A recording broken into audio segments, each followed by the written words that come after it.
Hi there. Illusion Dispeller back. We were talking about different types of parents in this covert incest, child as surrogate spouse type of situation. And I'm trying to think of like an example of a passive parent. Have you heard of the story of Hansel and Gretel?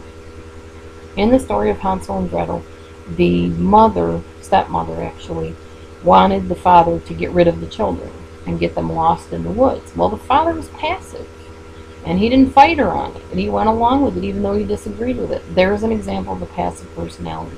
He doesn't have a backbone, he doesn't say much of anything, just tries to make the other spouse happy or whoever it is.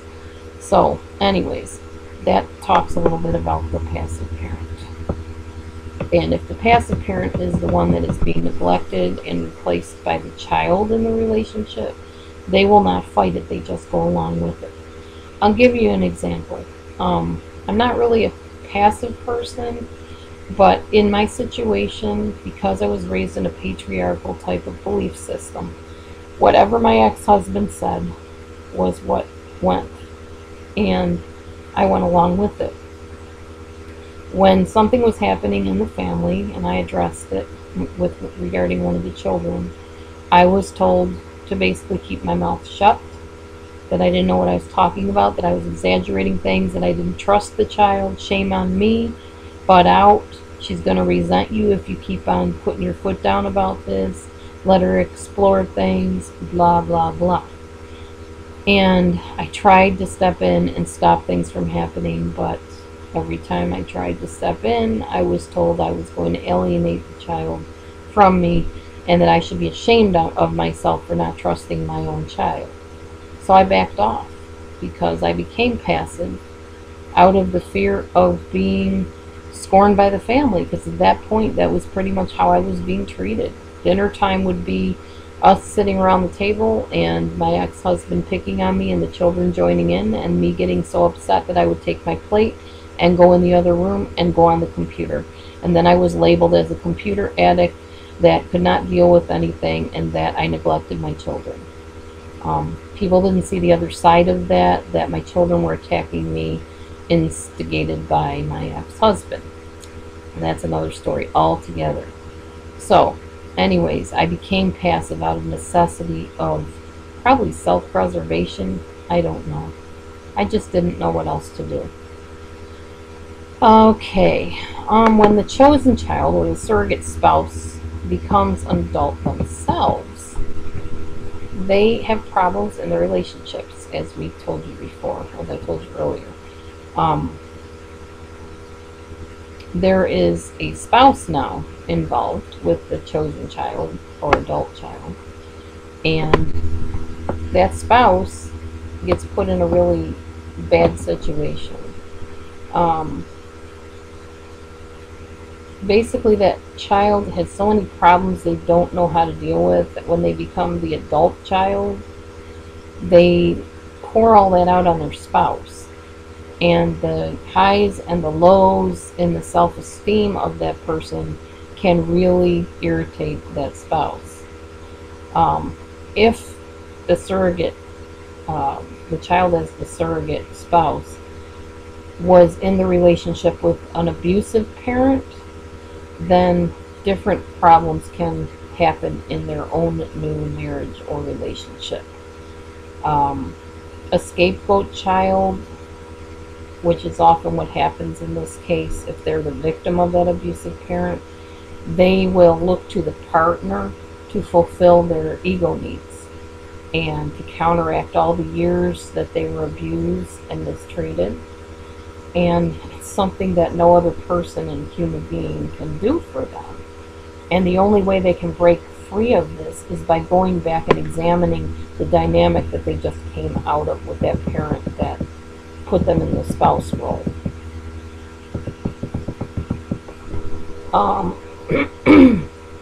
The invasive parent that puts the child in the spouse role.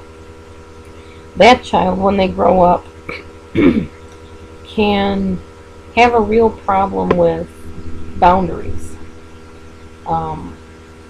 because they will erect such tight boundaries that they don't let the spouse in at this point.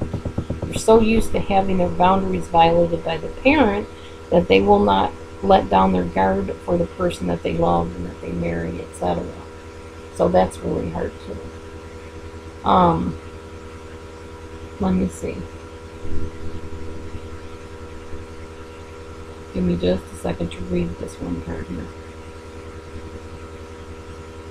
Oh, if the invasive parent and the child are still having a relationship when that child becomes an adult, that invasive parent will become the meddling mother-in-law or meddling father-in-law, telling that adult child how to run their lives and who to hang out with and what type of things to spend their finances on and where to live, etc., as if that parent is living in the marriage with that adult child.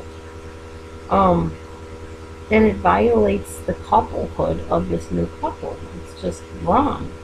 Sometimes the parent will even move in with them physically, and that causes even more problems.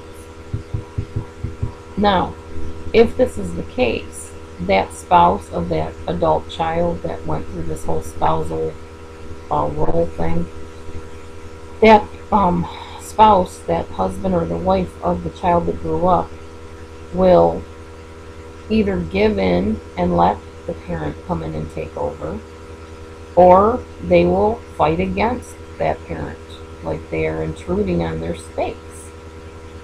And the problem is, if they decide to welcome the parent in with open arms, then there's that toxic thing going on between the couple and this added adult that's trying to run everything.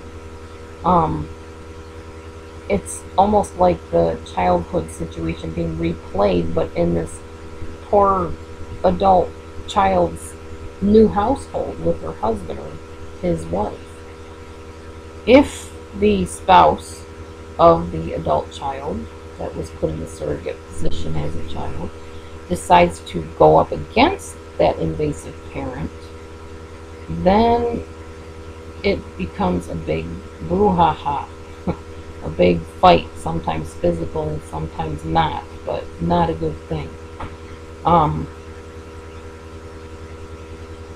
And sometimes that adult child will kind of underhandedly encourage her spouse or his spouse to fight the invasive parent, because it's their way of saying, ha, my husband or wife are going to protect me against you, and now I can finally get free.